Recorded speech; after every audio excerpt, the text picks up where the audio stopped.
Scoot Airlines is the budget arm of Singapore Airlines, and so one would assume that the value for money that you'll be getting is pretty darn good. After all, Singapore Airlines is one of the best airlines in the world, a fact that I can attest to as I've been a regular Singapore Airlines flyer for well over 10 years. However, a search for Scoot airline reviews online will bring out multiple mixed reviews of the actual Scoot flight experience, with most of the negative reviews centered around flight delays/cancellations, comfortability, and actual value for money. And that is in part the reason why flying Scoot has truthfully never been on my list. However, I was recently given a 20% flight discount voucher from Singapore Airlines as part of my KrisFly Elite Gold rewards, and so I took that as a sign that it was time to try out Scoot Airlines. And so in this video, I'm going to be documenting my end-to-end experience from booking the flight, checking in, to the actual flight experience, so that by the end of this video, you can decide for yourself if flying Scoot Airlines is worth it. And so without further ado, let's get into it.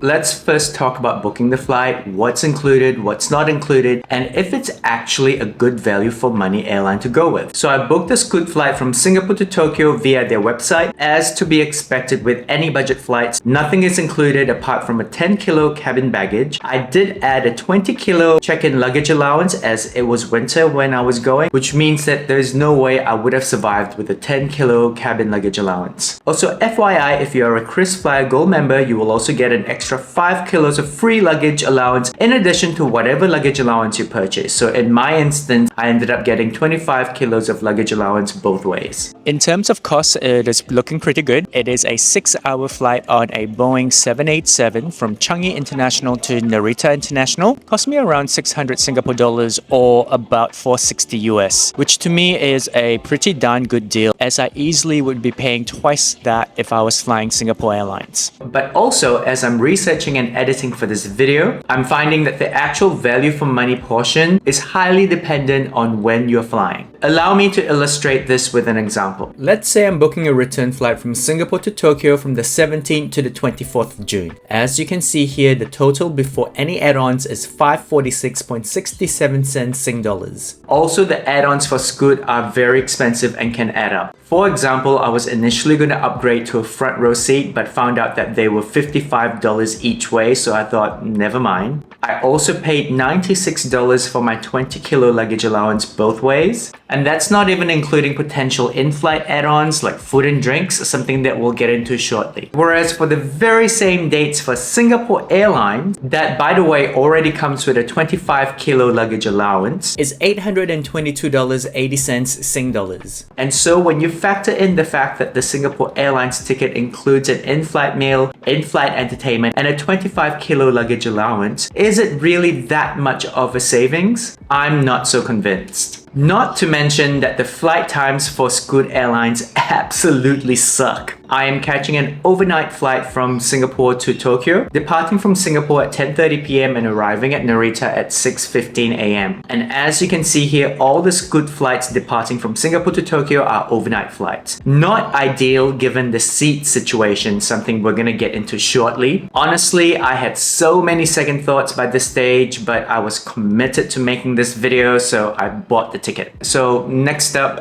let's go check in. I'm here at Changi Terminal 1 and the Scoot Airlines check-in is right here. By the way, if you are a KrisFly Elite Gold or Elite Silver member, you actually get priority check-in. The check-in process itself was fairly straightforward and smooth sailing. I had already pre-booked my 25 kilos luggage beforehand. So the entire check-in took about less than 5 minutes. So overall, so far, the experience is not bad.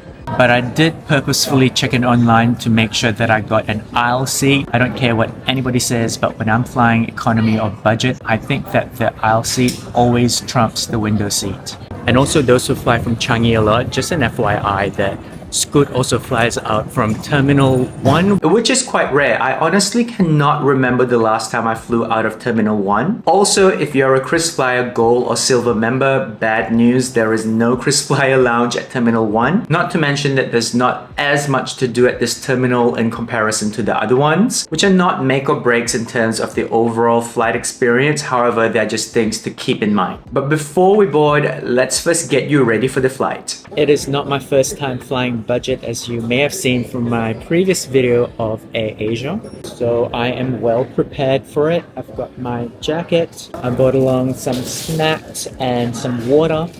And I also have a little bag here with like my toothbrush, toothpaste, and everything else I need to survive the night. I also forgot to mention that I always have some makeup wipes, some face cream, sunscreen, and a lip balm in this little bag. By the way, I do talk about this bag and some of the other things that I usually prepare before boarding a long haul flight. You may wish to check out that video. I'm gonna link it in my description box. You may wish to watch that if you're looking to board a long haul flight soon. It was finally time to board, and today we are on a Boeing 787, and the economy section has a 3x3x3 seat configuration, meaning that the seats are narrower, as you can see here. The seat itself also has limited legroom, and thankfully I did not bring a lot of luggage into the cabin, as the passengers were literally fighting for the overhead cabin space. Also, as to be expected, there isn't any in-flight entertainment, as you can see here. You'll have to pay if you want internet, food, and even to be able to charge your phone. And the prices aren't cheap either. I mean, just look at the internet pricing and also the cost to charge your phone or any electrical device here. So I didn't do any of that. I did come prepared, so apart from the food and water, I also pre-downloaded some Netflix shows to keep me entertained throughout the flight.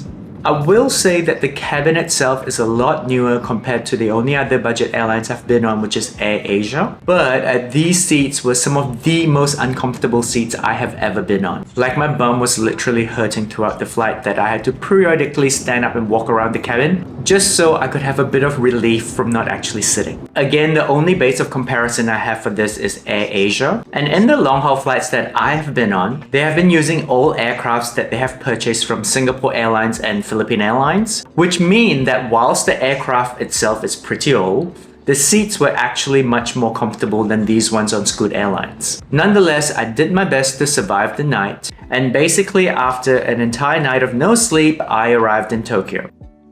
And so in case you haven't picked up on it, I'm not a fan of Scoot Airlines. Allow me to summarize why in case you haven't watched the video. One, you're not really getting that much of a saving, especially after you factor in all the add-ons, like luggage, which you will need. The add-ons itself are expensive, which to me defeats the purpose of marketing yourself as a budget airline. In fact, once you factor in add-ons such as luggage, you might as well fly Singapore Airlines. Again, in comparison to the only other budget airline I've been on, which is AirAsia, the add-ons at AirAsia were not as ridiculously expensive as Scoot. Assuming that you are budgeting and didn't get any of the add-ons and just brought a 10 kilo luggage onto the cabin, you will still have to deal with the seats, which were the worst I have ever sat on, point blank period. Like, I'm convinced they can be used to torture people in interrogations. And I know some of you are already gonna say, Steve, but there's Scoot Plus, maybe you should try that. Again, the price of the Scoot Plus is comparable to a Singapore Airlines economy seat, so why would I? Overall, I think Scoot is good for much shorter flights, like 3 to 4 hours maximum. But for anything above that and an overnight flight, it is a no-go for me. And so in conclusion, Scoot Airlines is not an airline I'm going to be rushing to fly with again, but I want to hear from you.